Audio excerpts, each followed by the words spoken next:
In the modern day region we call the Galilee, there are mountains and there are valleys. Not mountain ranges like the Rockies or the Blue Ridge, but singular mountains, outcroppings of sort that sort of dot the horizon. By Lake Tiberias, the famed Sea of Galilee of the Bible, Mount Arbel towers over the waters with its famous Valley of the Doves below. And on the outskirts of Nazareth, the Mount of Precipice, where tradition holds Jesus was nearly thrown off the cliff by angry villagers, gives way to the Jezreel Valley below. And somewhere between these two is Mount Tabor, the Mount of Transfiguration. If you wanted to visit it today, you'd have to choose one of two ways to the summit. You can hike an hours-long ascent to the top and its churches, or you can ride a minibus up countless switchbacks to the peak.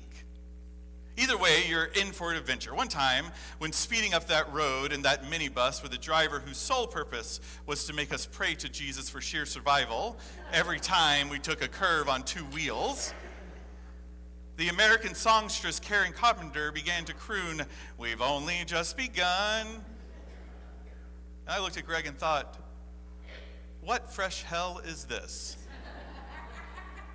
That's not important now. However, you make it up to the top, two things strike you. The first are the churches. High above the plain below are churches from different traditions that seem to attempt the very thing Peter wants to do in each recounting of the Transfiguration, to build a place for Jesus and Moses and Elijah to stay. And the second thing you notice is the view. It's spectacular. It's like you can see the entire world from this windy mountain peak, and for a few moments you get the impression that the entire world can see you there too. This week's scripture is one of the most mysterious we encounter in the entirety of the Gospels. That is, it's one that theologians and Bible scholars and academics have fought about for years, as in millennia. It's the story of Jesus' transfiguration. Each of the synoptic Gospels, Matthew, Mark, and Luke, have their own version of it. To be honest, no one really knows what it meant. But nearly every Christian sect points to this event, the Transfiguration, as significant. While the details vary from gospel to gospel, the general rundown is the same. Jesus and pals head up a mountain. His buddies are sleepy. They go into a drowsy haze, and they see Jesus lifted up there, clothes bright white, two figures, Moses and Elijah, appear. And these three icons have a conversation before a cloud envelops the mountaintop. Soon the cloud dissipates, as does the vision, and Peter clamors to build these three shelters. Jesus demurs and soon instructs them not to tell anyone what they've witnessed. More or less, that's how it went. Now, there are countless interpretations of the significance of what happened on that mountaintop. Some claim Jesus was talking to Moses as a representation of the law and Elijah, the chief among prophets. Others will tell you about the cloud and how the cloud is the divine. God does, after all, appear as a cloud elsewhere, most notably to Moses in Exodus. There are those who would focus on the human impulse to contain the holy by building its shrines in some meager attempt to cling to it, and how it never works. Still others draw the parallel between the Christ who is lifted up in glory on the Mount of Transfiguration and the Christ lifted up in despair on the Mount of Calvary. An undeniable comparison. Who's to say with any certainty what any of it means? What's clear to me, at least, is that what the disciples gained in those moments was a glimpse of not just the Jesus the earth saw, but the Christ God saw.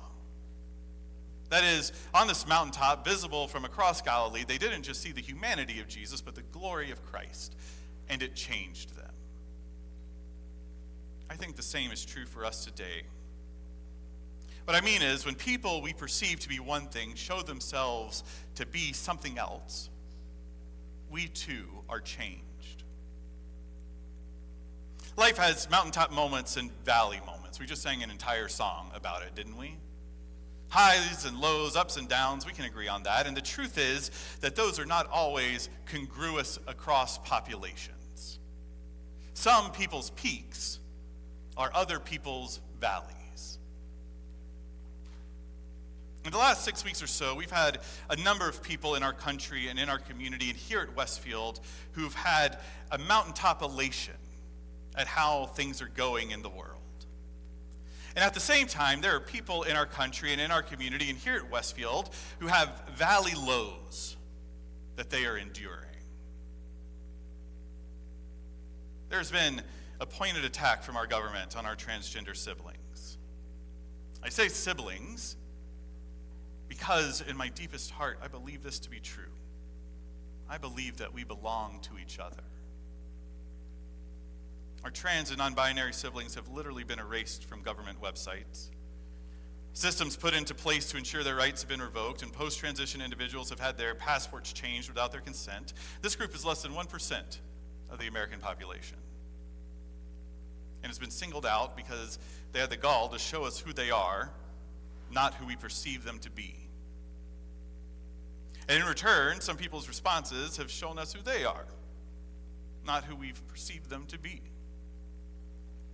This isn't some theoretical debate, some political ploy to distract, not to this community that has found themselves in the crosshairs.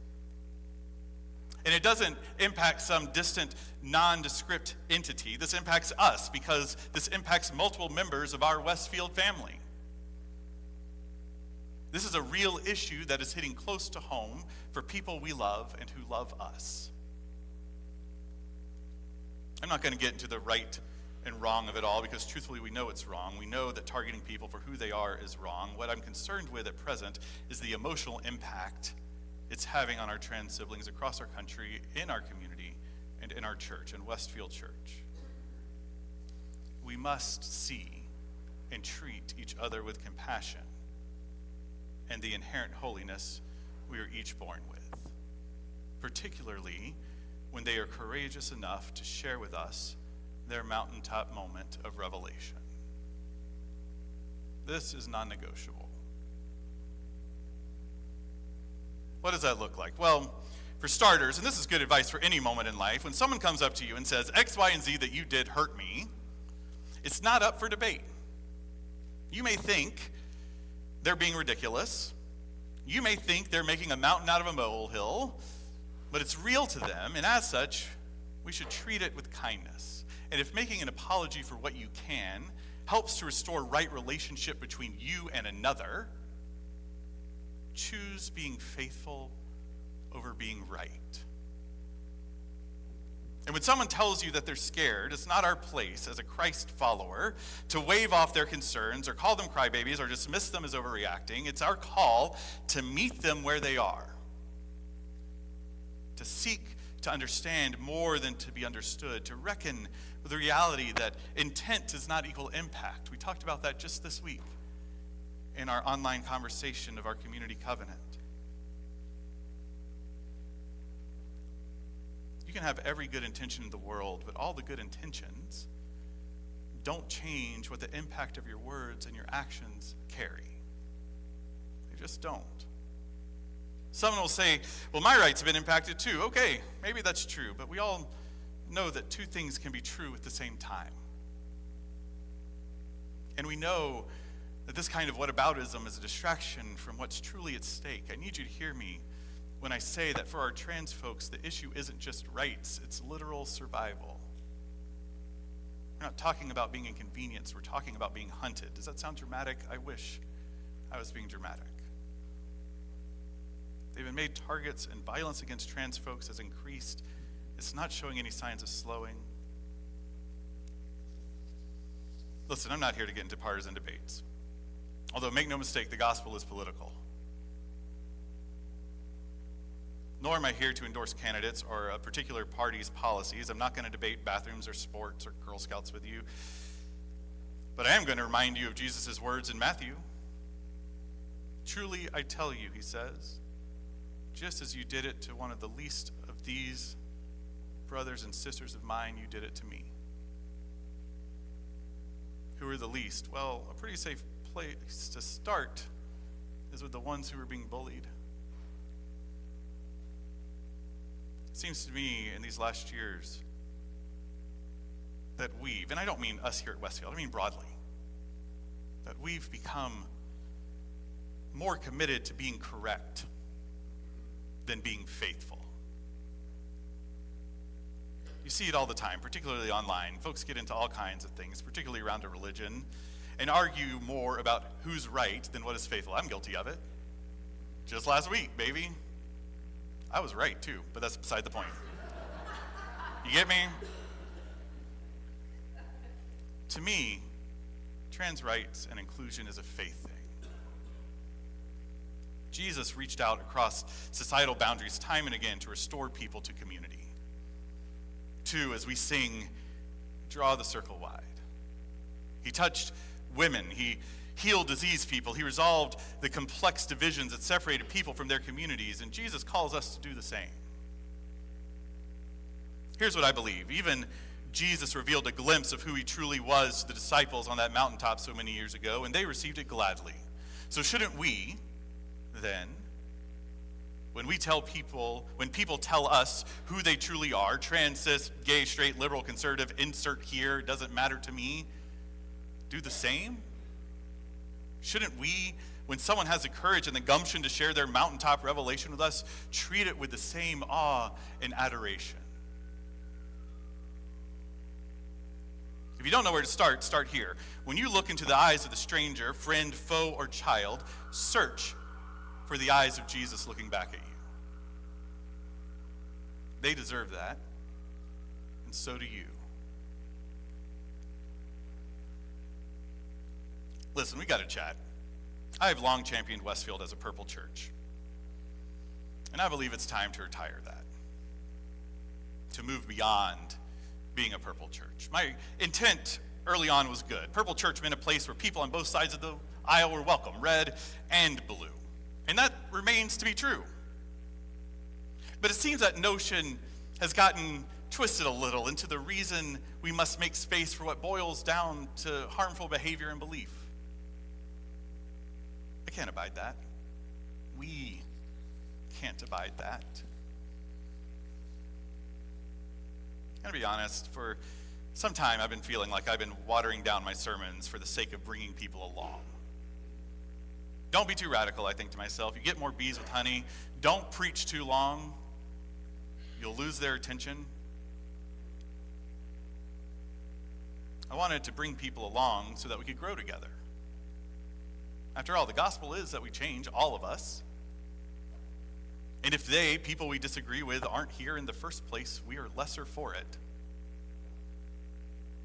I still believe there's merit to that. And I believe there are times I have failed to boldly stake the claims Christ compels me and you as believers to stake. I have failed you that way. Forgive me. I felt particularly convicted the last few weeks as we've heard Jesus preaching the Sermon on the Plain in Luke. He makes no bones about how we should live together. Just last week, I preached about loving your enemies and praying for those who persecute you, and I thought, standing before you, I don't do that. Not like I should. So I'm moving forward in a new way. And I hope that over the dozen years I've spent as your pastor and your teacher, you'll trust me in this. Hear me when I say, I am in this with you, just like I have always been. Will you stay in it, in all of it, with me?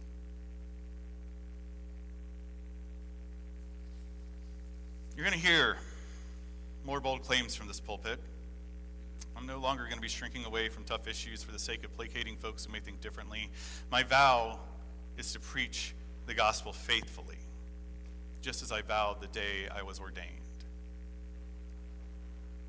And if that feels too politically aligned, then I think you've got some thinking to do. Like Jesus, I will proclaim boldly the love of God for all people, And it may lead to my own Calvary. I may get me crucified, but we know the world didn't end on Good Friday. We know that despite all the uncertainty Good Friday can hold, that Sunday's coming. Hear me when I say this. What has always been true remains true. Everyone is welcome at Westfield Church. But that doesn't mean everyone will find a home here. cannot be all things to all people, and to attempt to be is its own form of idolatry. I want to be clear. We're not staking claims on the policies of red or blue or anything in between. The claims we're making start at the foot of the cross of Christ on the hill of Calvary. And today, for the sake of the least among us, I'm starting here from the heart of my faith in the hill of ours. Trans rights are human rights. Paul's letter to the church in Corinth tells us that the Lord is the Spirit, and where the Spirit of the Lord is, there is freedom. I stand for the freedom God endows, not the freedom any one group or party promises.